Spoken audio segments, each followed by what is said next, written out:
Let's talk to Justin Urquhart-Stewart, investment manager and business commentator. Good to see you, Justin. Welcome back to the programme. So clearly, too soon to say whether this will happen, but if it did, how much of a setback would it be for the London Stock Exchange if Shell leaves? Well, it's actually very serious, and not just the London Stock Exchange. Frankly, anybody who's involved, from investors to the company and to the exchange itself. If you think about it, the Royal Dutch Shell, or Shell as we all know, is a huge company and one of the stars of the FTSE 100. And the FTSE 100 becomes the FTSE 99 because one of its stars has left, and we've already seen others go as well to New York. Why? Because it's more liquid. They appreciate more technology businesses. Okay, this isn't technology, it's oil, but they appreciate oil and give oil companies better valuations generally than you'll find over in Europe. So I'm afraid I wouldn't be at all surprised, but it also shows just actually how pathetic the London Stock Exchange has been in marketing itself and actually making sure that there's more trading going through London and not less. So a combination of Brexit, where a lot of European trading obviously went back to mainland Europe, but also this as well, seeking deeper liquidity for not just commodity companies, but particularly technology companies. And we've seen other companies like Arm go the same way.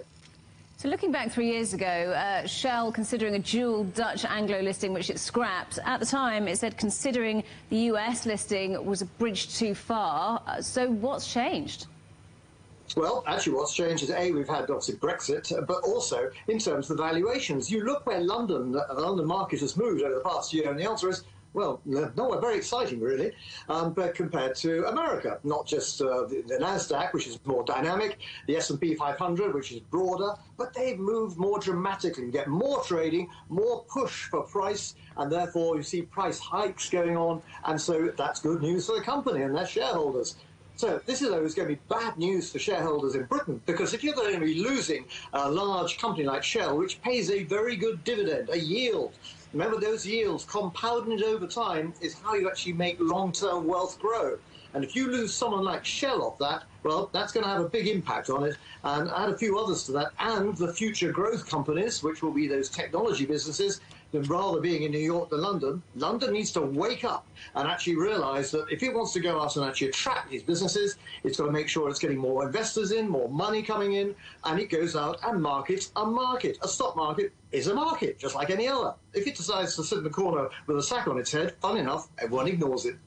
So I want to take you back a few more years now to 2016, when there was a leak of some secret financial documents, what became known as the Panama Papers, and it was one of the world's biggest money laundering scandals, revealing where some of the world's wealthiest people stashed their money. Now the trial is finally underway, and there's going to be a lot of very worried wealthy people around, aren't there?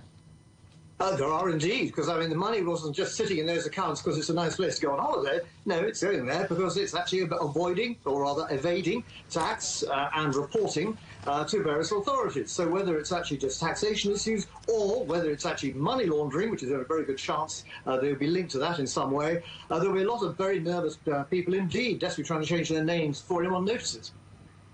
Justin, great to talk to you as always. Thank you for joining us. Justin Urquhart-Stewart, the investment manager and business commentator.